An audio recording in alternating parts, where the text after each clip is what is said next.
So my name is Judith Mirembe, and today I'm going to be taking you through the most sought after bird of Uganda, or the African wetlands. This is just a little bit about myself. I am a tourist guide specializing in bird guiding, photography. I also love nature. I recently started writing a birdwatch Uganda newsletter, which gives updates about the birdwatching world in Uganda, gives you insights about the sites where to go for birdwatching in Uganda. You can find this newsletter on www.shoebillwatch.org. I'll share the details later. So I am a bird researcher. I was in 2017 to 2019, I won a fellowship from the Zoological Society of London under their EDGE program, which is evolutionary distinct and globally endangered animals. So I was offered a fellowship for 2 years to do research on the shoebill. And I was working with the communities at Mawamba and Makanaga wetlands. These are located on the shores of Lake Victoria. I've been able to carry on the work because I want to have a sustainable monitoring systems where we can have a long-term population data for the shoebill. So currently I got some little funding from Share Yourself. It is a platform that facilitates crowdfunding, and I was able to monitor shoebills every day with the work and using local guides at Mawamba, and we were using an online tool, which is a Kobo toolbox, and I've been recording shoebill numbers as they go about with their activities, or something you can call citizen science. So I'll just go straight into my presentation. The shoebill is a very large bird. In size, it's about 5 feet tall, and the wingspan is almost twice the height. So the females are smaller than the males on average. The sexes look alike, and it's very hard to tell the differences between the sexes unless if you see them together. But seeing them together is also quite hard because shoebills are largely solitary, and it would be very hard to come across a couple unless if they're in a courtship. So shoebills are the animals just like any other animals, and they belong to a family in which they have no relative. So they're in the family of Balieniseptidae. And shoebills have closely been related to storks because of the morphological structures. When you look at a shoebill, you're essentially looking at a stork. But phylogenetic studies and genetic studies have closely related the shoebill to a hammercorp. So this is a hammercorp below. And when you look at the structure of the bills, you realize the hammercorp is more of a relative to a shoebill compared to the storks. If you look at the structure of the bills, the hook, if you look at this, the hook at the end of the hammercorp bill, and I can refer you to a paper. This is written by Mayer, and it was written in, the title is the phylogenetic, I think phylogenetic genetics of a shoebill. You can look this up later to look at the real structure of the skull of a shoebill and a hammercorp. So about the shoebills, they are solitary, and in a space of probably 3 square kilometers, you can find one individual feeding. They're non-migratory. They only make short distances to look for food and favorable nesting sites. Shoebills are silent most of the times. You'll not hear a sound from them, but they only do bill clattering. They clap the bills together. And this sound is usually done to show, it is a form of greeting at nests. It's a display to show dominance.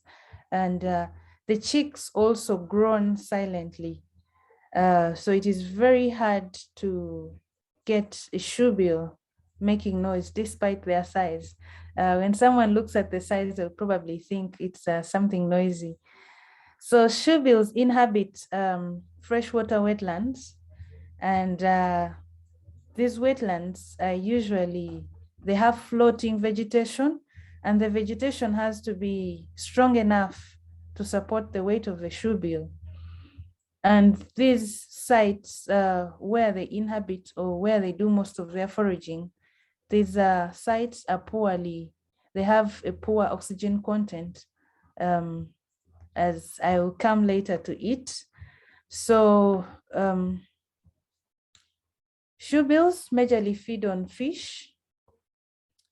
They prefer feeding in shallow areas of water or deep areas of water where there is floating vegetation, and these areas have to be low in oxygen so that when the fish comes up to gallop some air, then the shoebill strikes to make a catch. So their delicacy majorly is the langfish. That's the highest sightings that have been sighted in Uganda. This is a langfish. And the langfish locally is known as mamba. And Mabamba, one of the areas with the highest population of shoebills in Uganda, derives its name from the mamba because it has very many langfish on which the shoebill feed. The other prey include frogs, toads, water snakes, small crocodiles, and sometimes small birds. So majorly, there are two techniques for shoebills. One of them is stalk the prey and walk slowly within a given area. So when there's an opportunity, the shoebill strikes. And the other technique is stand and wait. So they'll just stand and wait until they see a movement in water, and then they strike. So one of the delicacies of the shoebill, which is a langfish, can grow up to 44 centimeters in length, but of course you don't expect the shoebill to take this in. So if you look at that picture of a shoebill, this was taken in Mavamba wetland. So when the shoebills decide to pounce on fish, sometimes they lose balance. Sometimes they will come out with a lot of vegetation, as you can see in the picture. So what it does to separate the vegetation from the prey is it either shakes the head so that it can lose the vegetation and uses the hook to make a firm grip on the prey so that it doesn't fall out. Or alternatively, it will dip the bill back in water and release the vegetation, but still keeps a firm grip on the prey. Shoebills swallow prey whole. They use the hook of the bill to decapitate the prey, break the bones in 2 pieces, and thereafter swallow. So the next video is not for the faint-hearted. If you don't want to see blood, just close your eyes. This video I took at the Uganda Wildlife Education Center. So the Uganda Wildlife Education Center is a place that rehabilitates animals that have been injured and can no longer survive in their natural habitats. So some of these, they rescue shoebills from suspected traffickers and malicious people that want to keep them as pets. So I'll just play the video for a few minutes to show you how the shoebill does the feeding. Is everybody seeing that? Yeah, I'm hearing it, yes.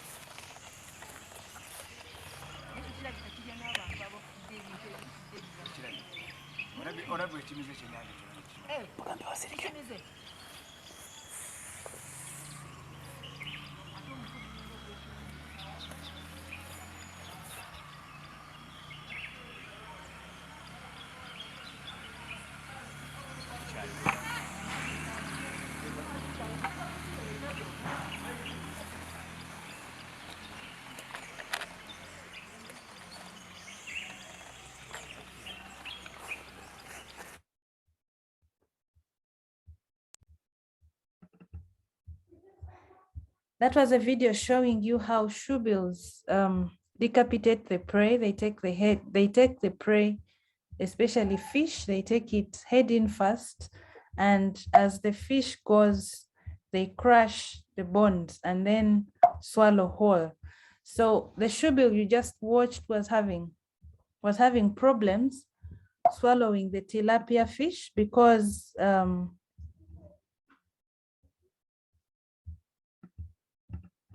the tilapia fish has fins, unlike the lungfish, which is smooth and will just go in. So the fins got stuck and it had to regurgitate it and then take it back.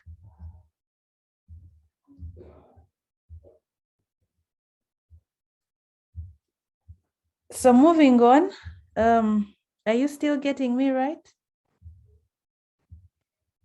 Yes, all is well. Perfect.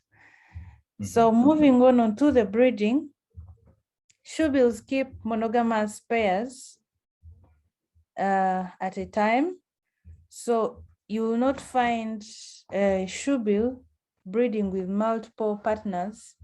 And oftentimes, this also explains largely why the shoebills are very few globally. So the population of the shoebill globally is estimated at 5,000 to 8,000 individuals.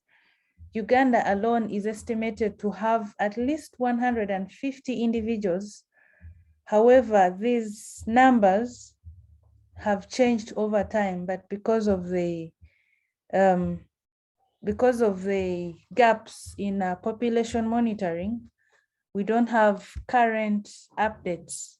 Also, what contributes to these numbers, some shoebill areas where the shoebill occurs are inaccessible and are not known to many people. Then again, the methods of monitoring are still rudimentary and may not contribute as much information. So a shoebill gains sexual maturity at about 3 to 4 years when a shoebill is sexually mature. And when you look at the color of the eye, it changes from cream to yellow or orange. They lay 1 to 2 eggs, and in rare cases lay 3 eggs. And these eggs are laid in a nest is composed of grass structures. It is a simple platform in their wetland habitats, and it will be seated on floating vegetation. So the nest is about 3 meters wide, and the nesting usually starts at the end of the rains to avoid flooding. However, because of Uganda having 2 rainfall peaks, which is March to May, and then you have September to November, some of the breeding falls within the major rainfall peaks. It's been reported that some shoebills were seen to breed in May. Myself, I've seen shoebills breeding in January and July, but all this data is still not consolidated together to have concrete information on when shoebills breed within Uganda or even in any other areas where they occur. So a shoebill is only able to raise 1 chick most of the times, and it is known that the older chick that hatches out before the younger one, because of competition for resources, tends to kill the younger one. Shoebills have an incubation period of 30 days, and incubation starts immediately the first egg is laid. So they have an interval of as much as 5 days in between So the first egg tends to hatch out before the second one. And then you have a sibling rivalry that occurs in many other birds of prey. So the nesting sites are different from the foraging sites, and the nesting sites have to be secure. So usually the nesting is done in deep, inaccessible areas of the wetland, or where there is tall vegetation in the wetland. Unfortunately, the novel breeders that are breeding for the first time tend to expose their nests, and this exposes the nests to predators, for example, man, snakes, crocodiles, dogs, and many others. So globally, the shoebill is known to be found in areas all the way from southern Sudan down to Zambia. Southern Sudan is known to have the highest population, and of all these areas, there are very few of the areas that are easily accessible. Southern Sudan, despite having the highest population, because of the insecurities and instabilities, it's hard for people to reach in the SAD region and the other areas where the shoebills are. In Uganda, the shoebill can be found in these areas where you see the red dots. So these account for 12 of the important bird areas. Examples are Mabamba wetland, Makanaga wetlands. These are on the shores of Lake Victoria. You can find them on the Nile Delta in Murchison Falls National Park. You can find them in Semiliki Wildlife Reserve, which is around here, though not indicated. You can find them in Lakes Opeta and Bisina area, which is this. You can find them around Nakasongola, which is the Ziwa Rhino Sanctuary. You can also find them in wetlands around Masaka. This is Navajuzi wetland and the Rela wetland. Recently, shoebills have increased their range to include rice fields. So you'll find them in a few rice fields, and there have been shoebills recorded in Chibimba rice scheme. This is in the eastern part of Uganda, around here. And moving on, shoebills are globally threatened. In Uganda, they are endangered on the Uganda IUCN national list. And this is because of the threats they are faced with. The biggest threat is habitat loss. Of course, all these threats are largely brought about by man. Then there's fishing. Predominantly, communities around wetlands in Uganda are fishermen and fishing communities, and they carry out fishing for subsistence, and they also carry out fishing for trade. They sell the fish from which they sustain their livelihoods. Then the other common practice is wetland burning. So wetlands are burned seasonally to grow crops. That is one of them. Then again, there is an antelope that is hunted within wetlands called a statunga, which is also a globally threatened species. And this antelope is very shy. So the hunters tend to burn down the wetland so that they can have new feeds sprout for the animals to feed on, and then they hunt them. And then they also use it to create pathways for them to access the wetland. So what you see in the picture is, this is a hunter. Hunters usually carry along dogs to help them chase the statungas. And you can imagine if the dogs found young shoebills or eggs, they would consume them.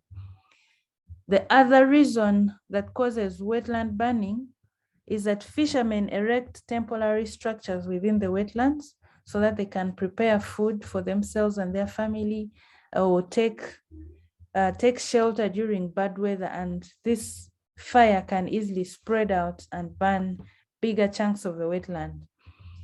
The other threat that is very common is the pet or illegal trade. So a shoebill is hunted for zookeeping, is hunted to keep as a pet for entertainment. And a number of people from the communities, the local communities, because they want a quick and easy way of making money, they collide with malicious people and sell off shoebills. A number of shoebills have been captured from people's homes, and these are taken to the Uganda Wildlife Education Center in Entebbe for rehabilitation. So the hunting of shoebills for fish is not something common. So the hunting here that I'm talking about is for the statunga. And then there is grazing and agriculture on the edges of the wetland is also a big threat to shoebills. Then there's ecotourism. Ecotourism is one of those investments, or one of the ways to make local communities benefit from conserving of the shoebill so that they are able to keep up the good work. So ecotourism is a potential threat if not regulated. But what the tourists usually do, the boats, as the canoes, these canoes are fitted with an engine. As they approach the shoebill, they turn the engine off to stop the noise, and then they use the local methods using the these peddlers to get close to the shoebill, but they never make it uncomfortable. They keep a distance. So in my study, I found out that fishing, of the threats mentioned above, fishing boats were the most, were the threats that had a significance on the number of shoebills. So as the number of fishing boats increase, you see less and less shoebills. This evidence is also produced in 2016 and 2017.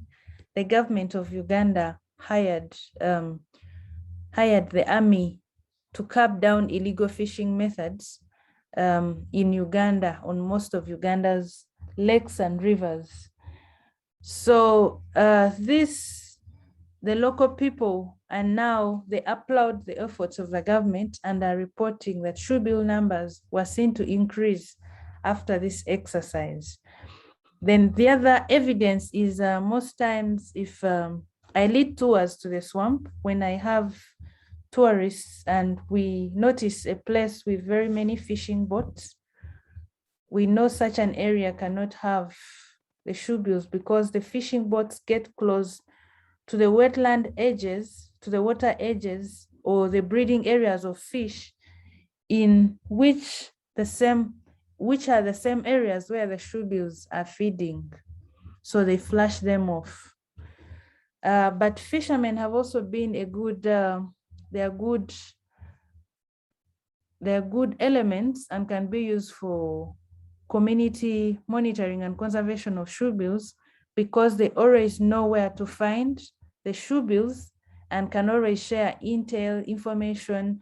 They usually report any shoebills that they find injured, and that is something that we can tap on for conservation of the shoebill. More findings from my research. So I calculated the mean number of sightings and drew a graph against the months of the year. So if you look at this, you realize the curve starts to go down around March to May, which coincides with the major rainfall peak in Uganda. And then you have the numbers going up. Then again, they are low in July. Then again, September, they drop. September is also a rainy season, September, October, November, and then they start to increase again in December. These were the two wetlands that I worked in, Mawamba and Makanaga wetland. So from the findings, we realized that water levels largely affect shoebill sightings, because when the shoebills prefer to forage in areas where the water is low, where there are low levels of water. So once the water levels increase, the shoebills move to better areas to increase their foraging opportunities and chances. And then the drier season attracts more shoebills compared to the rainy seasons. But on the contrary, the month of November has been a bit different. Despite the rains, there were many sightings of the shoebill. There are days when you go to the wetlands, to Mabamba wetland or Makanaga, and you do not see a shoebill at all. And November is usually that kind of month, but this November has been a bit different. Then the other reason for the variations is breeding. Shoebills tend to be secretive when they are breeding and tend to hide away from the public eye like any other wildlife, for fear of predators, interference, and of course, they would also want to have some privacy. Then again, so during the time when shoebills are breeding, they have less time foraging, or they forage in areas that are close to their nesting sites. Then again, threats. When threats increase, the shoebills tend to hibernate because of the threats. Threats like fishing boats. The shoebill will find a place that is marred by threats as not suitable and would often fly off to find better areas to feed in. Thank you very much for listening. This was also supposed to be a video, but it's not showing. Nevertheless, thank you so much for listening. It's been nice talking to you. If you want to have more information on the shoebill, you can visit us at www.shoebillwatch.org. You can send me an email, and you can follow me on Instagram for any updates on the shoebill and any information on bird watching in Uganda. So I'll just search for the video slowly as Farah leads on the discussion. Thank you so much, Judith, for this wonderful presentation.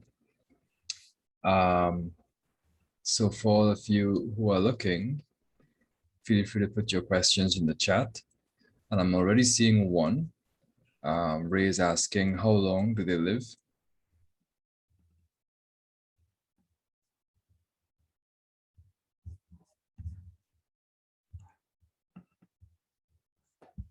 So shoebills live, depending on, in the wild, they live for 15 to 30 years. And in the captivity, they can live even up to 50 years.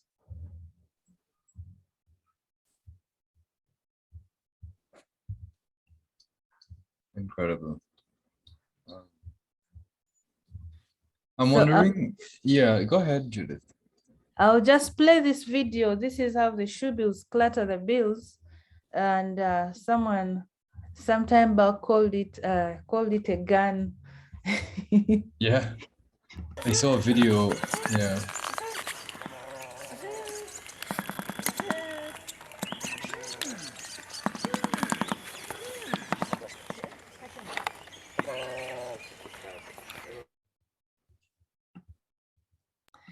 So this video was also captured at the Uganda Wildlife Education Center, and they have about 6 shoebills which they have rehabilitated from the natural habitat because they're unfit to survive. Unfortunately, they've not been successful in breeding them. One of the major challenges that has been is sexing them. They have put a pair together, and from the information I learned is that this pair is always collecting material, nesting material, but they've never seen any results.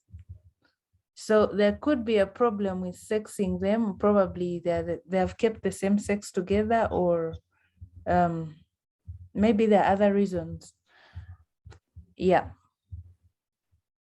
Okay, cool. How choosy or picky are them with in terms of mates and choosing a mate and you know, regarding that courtship ritual and so on? So the shoebills they're not exactly selective, but they'll always be a monogamous breeding pair. So once they find each other and they are paired, that's it. Nice. A question here from the chat regarding obligate siblicide. Is there any program to retrieve second eggs to raise in a sanctuary? So this is not yet happening in Uganda. From my knowledge of the International Single Species Action Plan, it's something that was suggested, but has not been put in practice.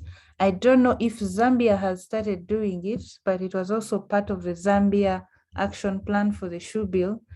Maybe that is a good starting point, considering the rate at which the population is dwindling. And that's true. Are they a friendly bird or are they fiercely territorial? The shoebills they are very territorial, and would defend at all costs, defend a territory. So everybody, each of the shoebill individuals has to find their own feeding patch. Even the breeding pairs would not feed in the same area. Oh, that's interesting. That's why it's so hard to find more than one at a time, I guess. Yeah. Okay. There were many different noises on that video. Would you please explain which sounds were the shoebill? So the video was taken at the Uganda Wildlife Education Center, which is commonly known as the Entebbe Zoo. And there were people that had also come to look at the shoebill, to take a tour in the zoo. Some of the noise that you heard was there were people speaking in the local languages, and then someone was telling them to keep quiet at one moment. But maybe probably I could play the video again. And yeah, sure. Because it's the clattering that that was a shoebill, right? yeah. Mm-hmm. So the clattering was the shoebill, which is like it sounds like clapping. And you may not be able to see the bills really opening wide to clap or clatter, but it's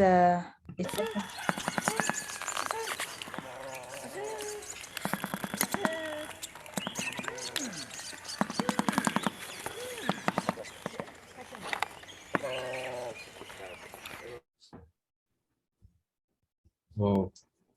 How loud is that clattering? it's quite loud. I wouldn't be able to measure, but it can get louder than my voice. Okay, that's a good enough measurement for me, Yeah. I guess.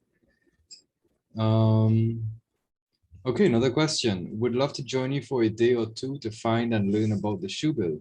Would that be possible, and how can it be organized? Yes, it's very possible. If you can send me an email. I work with a team of local communities. So once you book a tour through me as the guide, then I would arrange transport and all other stuff that is needed, accommodation. And then Entebbe Airport is very close to the wetland. There are a number of ways to travel. You can travel with a boat all the way on Lake Victoria for like an hour. You can travel by road, or you can travel by ferry. So once we get to the sites, there is a team of local guides or local communities that we work with so that they can appreciate their conservation efforts. Once we get to the site, we link up with the local guides and then we do the tour. The tour is done on a locally made canoe, and these canoes are made by the local people. They're very strong and no need to be scared. Yeah, they're not very aggressive to people, right? No, they're not very aggressive. What conservation interruptions would you propose to support and secure the future of the Shoebill? So the first conservation action I would suggest is rigorous monitoring, population monitoring. This would be in all its range states so that we know what we are working with. Even Uganda itself, once the number of shoebills are known, then it would give us an idea. But of the monitoring methods, something that has not been tried out is using satellite tags. So we don't know much about the shoebills. We don't know where they breed. We don't know where they roost. We don't know which other parts of the wetlands are used. We only seem to get satisfied with the few that we see, but it would be good to see where the others are found. The other intervention that can be done is still establishing strong links with the communities. Some of the communities which are popular for ecotourism, there are more measures of conservation taken compared to other areas where ecotourism is not popular. So all these areas need to learn from each other. More shoebill habitats need to be discovered. And one of the other ways that has been successful is designating of areas, habitats as important bird areas or Ramsar sites. These offer some kind of protection to the birds. BirdLife International has done a good job, but still they can designate more IBAs to keep up this good work. Of course, working with communities is very important since the communities interact with all these birds on a daily. So empowering the communities on how to monitor, on how to detect habitat changes, on how to report. So those would be reporting mechanisms.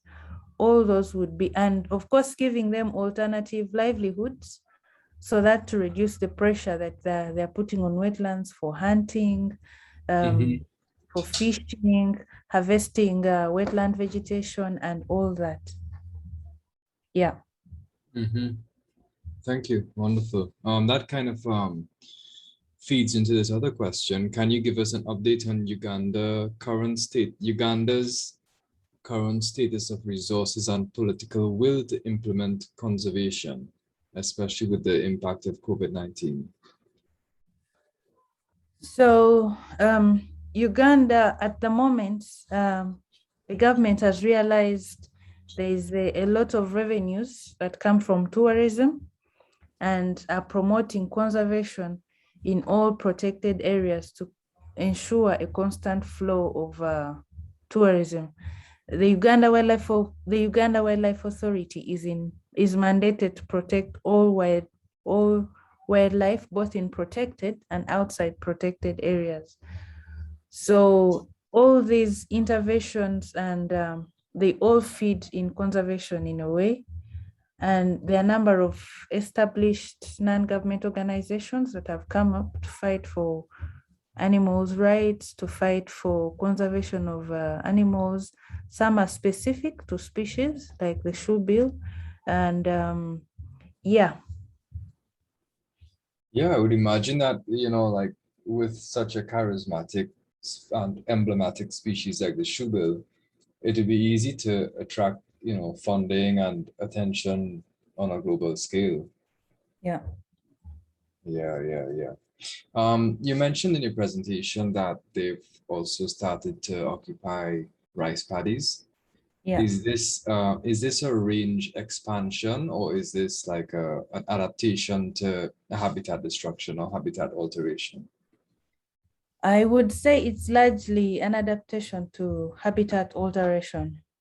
Okay, Yeah. interesting. Another question here. What are the 3 most important actions to take to protect the shoebills? The first one is create awareness, working with communities, rigorous population monitoring of the shoebill. Of course, within creating awareness, you're talking about the threats, you're talking about the numbers, and yeah, so I would, and of course, regulations, strict regulations. Yeah. And you mentioned also giving the local communities alternative means of income. I think Yeah. that's also really, really, really important. I had a question. I remember you were talking about how some shoebills are captured for the trade, the wildlife trade. Yeah.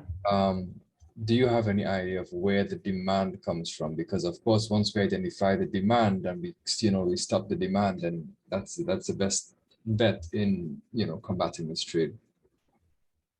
So that is not well known. Okay. They By the can't, zoos, probably.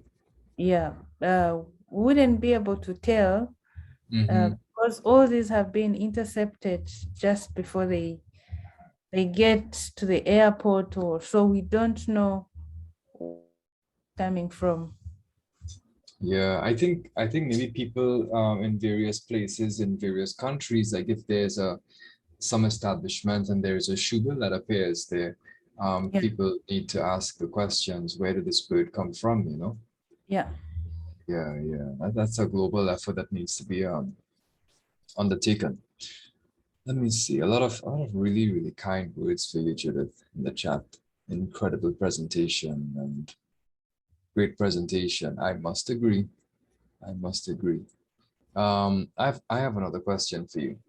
Yeah, please. So when we were looking at that video with the decapitating the tilapia, I couldn't help but wonder what is the bite force of the shoebill?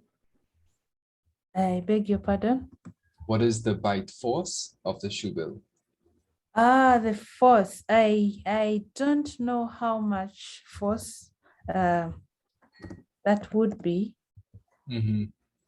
All I can tell is they use the edges of the bill and the hook as well to break the prey. I cannot measure the force. Well, I think, okay, so for me, an adequate measurement of the force would be to ask you, would you put your finger to be bitten by a shoebill? Hell no. All right, good. That's good enough for me. So it's hard enough. All right, nice. Thank you for that. Okay, there are 3 zoos in the United States that have shoebills. How many other zoos around the world have them now? I'm not sure if you'd be able to answer that question. I don't know that. I wouldn't be able to answer that as well. Yeah, I think a fair amount of people amount of zoos, but it's not really the main zoos I think we have to worry about, or the accredited zoos. Yeah. I believe it would be the backdoor zoos or the roadside zoos that we have to keep an eye out for. Would you be able to put your email address in the chat, please, for anyone who wants to contact you directly for a tour? Yes, please. Yeah. How often do they eat a lungfish? That's a question.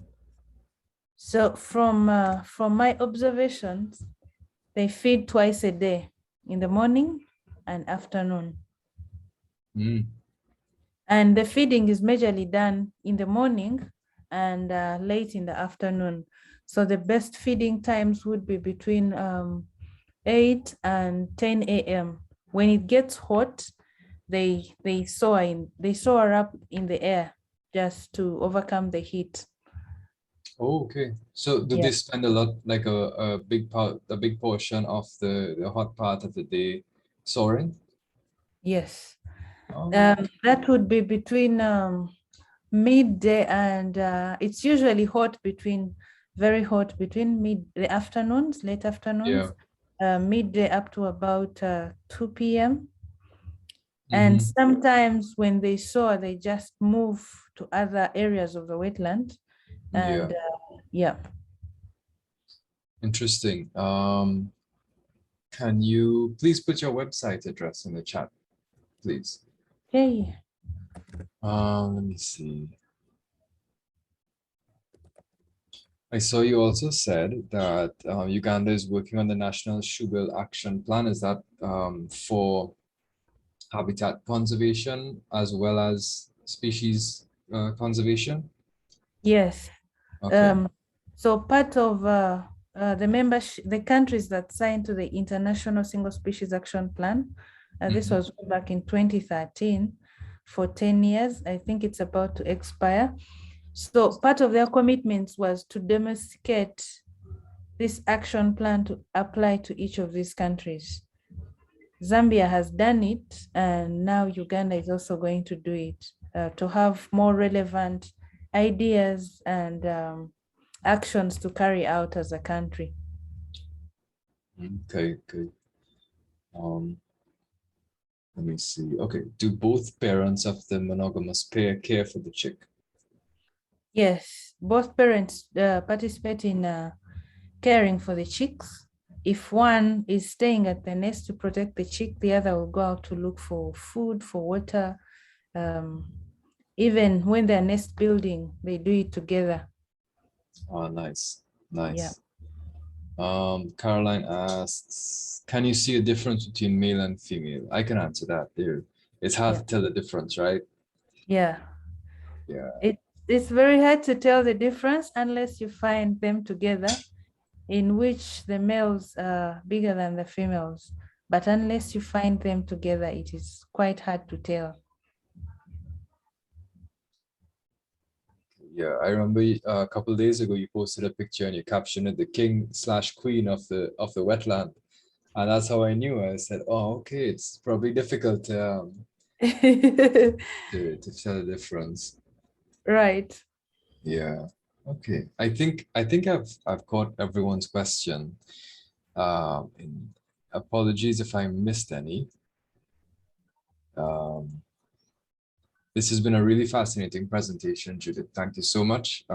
I've enjoyed it. I'm sure everyone else has enjoyed it, just given the number of questions that you've been getting. Yeah, thank you so much. Oh, there's one more. What is the success rate of catching fish since they have forward-facing eyes? So once you see them with a shoebill hunt by binocular vision, so when they are hunting, they point the head forward and then the eyes are looking straight down. The success rate is it's 5%. Sorry, I meant to say 50%. Yeah. Interesting. Did Judith answer the question about flight? I probably missed the question about flight. Let me just check and see. See, I always miss something. So thanks for letting me know. Oh, someone's asking, I wonder whether they are flightless, because I guess they're so huge. They do fly. They have heavy, the wing beats are heavy, and they have some good amount of energy. They do fly. Great. Great. Okay, great. You have invitations to go to the Netherlands in the chat. Thank you. Yeah, a lot of kudos going to you, Judith. And yeah, thank you so much. It was really a wonderful presentation. Thank you for sharing your insight and all of your knowledge about this incredible bird with us at Learn the Birds. Thank you so much, Farah, for hosting me. And I'm always happy to come back any other time, anytime that I'm just a click away. Nice. That's good to know. That's good to know. Well, thank you. Thank you everyone for coming. Thanks for hanging out. Thanks for interacting and sending all of your questions. And yeah, just keep birding, enjoy yourselves, keep safe, everyone. And let's call it a night. Have a good rest of the day or rest of the night, depending on where you're from. Okay, so take care, everyone. Have a good one. Thank you. Okay, cheers. Bye-bye. Bye.